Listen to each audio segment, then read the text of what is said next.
Hey everyone, welcome to Judging for the Win. I'm Dave, and this is my daily ruling. Today's question comes to us from the True Stories collection, as in it actually happened at an event that I was actually judging.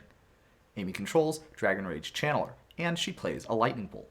Nick wants to counter the lightning bolt. Can he do that after the Dragon Rage Channeler's Surveil ability has resolved? Okay, so in order to answer this question, we're going to need to know a little bit about how timing and priority work in Magic the Gathering. The short version is, anytime both players pass priority in succession, the top object on the stack resolves. Now, the important part is that the top object is the only thing that's going to resolve. In fact, after something resolves on the stack, then the active player is going to get priority again. And in order for the next object on the stack to resolve, then both players are going to have to pass priority in succession once again. So, let's look at a concrete example to see exactly how that applies to this specific case. Immediately after Amy plays the lightning bolt, she is going to have the Dragon Rage Channeler ability and put that onto the stack. At this point, the stack is going to look like lightning bolt, Dragon Rage Channeler ability. So, if both players pass priority in succession, then that would mean that the Dragon Rage Channeler ability is going to resolve. However, Amy, as the active player, is going to get priority back after that resolution. So, she's going to pass priority. If Nick passes priority here, then both players will have passed priority in succession, and the lightning bolt is going to resolve.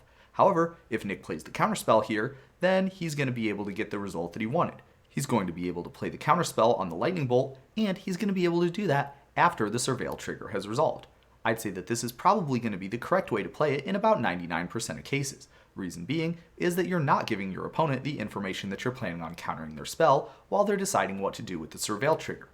That being the case, even though I consider this a relatively easy question, and I'd feel a little bit bad if a judge candidate that I was mentoring missed a question like this on the level 1 exam, I still see players make this mistake all the time in games that I'm watching. I see people respond to the Surveil trigger with a counterspell instead of letting that trigger resolve and then playing the counterspell afterwards. I'm not sure if it's because these people don't know that this is something they could do or if they're just not thinking about it, but to me it makes sense to only play it the way that I described. So what do you think?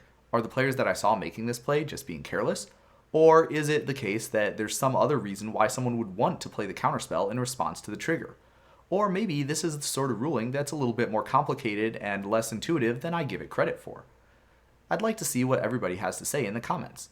But that's all I have for you today. How did you do? Join me again tomorrow for another daily ruling, but until then, I hope you have a great day.